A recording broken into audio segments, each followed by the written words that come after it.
Chers membres d'Église et chers amis, bonjour. Nous retrouvons Paul et tout l'équipage du bateau aux prises avec la tempête et la dérive. Je vous lis les versets 21 à 26 du chapitre 27 du livre des Actes. Ils n'avaient pas mangé depuis longtemps. Alors Paul, debout au milieu d'eux, leur a dit : « Mes amis, vous auriez dû m'écouter et ne pas repartir de Crète. Vous auriez évité ce péril et ce dommage. Mais maintenant je vous exhorte à prendre courage, car aucun de vous ne périra, mais seulement le bateau.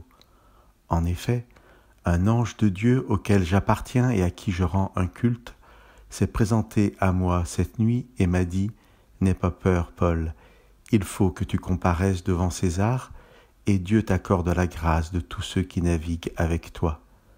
Prenez donc courage, mes amis, car j'ai cette foi en Dieu qu'il en sera comme il m'a été dit.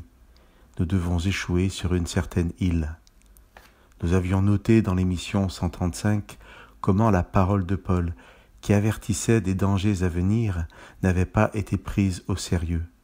Le centurion se fiait au timonier et au capitaine plutôt qu'aux paroles de Paul. Nous sommes maintenant 2 semaines plus tard, 2 semaines de tempête et presque autant de désespoir. Mais Paul va continuer à appeler les responsables de cette situation « mes amis ». Comment pourrait-il en être autrement ? Quand on connaît le passé de Paul, les erreurs qu'il a faites et comment Dieu l'a rencontré dans son égarement et l'a ramené à lui, et quand on vient d'avoir une vision et d'entendre l'ange de Dieu nous dire « N'aie pas peur, Dieu t'accorde la grâce de tous ceux qui naviguent avec toi », comment les graciers de Dieu pourraient-ils être autre chose que nos amis ?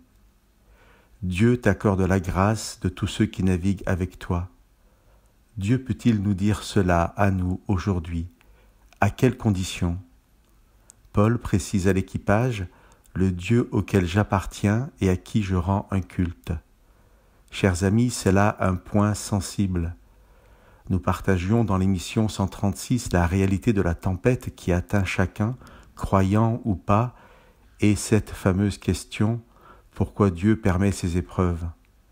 Je n'ai pas toujours la réponse, mais je sais que Dieu nous invite à passer du monde de la peur à celui du salut, car Dieu nous a fait grâce. Et nous devons accueillir cette grâce en lui appartenant et en lui rendant un culte. Ainsi nous lui laisserons la première place et la liberté d'agir pour nous selon son temps. Entendons Dieu nous parler, accédons à cette parole en lisant et étudiant la Bible, sa parole, et qu'avec Paul, nous puissions dire à ceux qui naviguent avec nous : « Prenez donc courage, mes amis, car j'ai cette foi en Dieu, qu'il en sera comme il m'a été dit. » Que Dieu vous bénisse.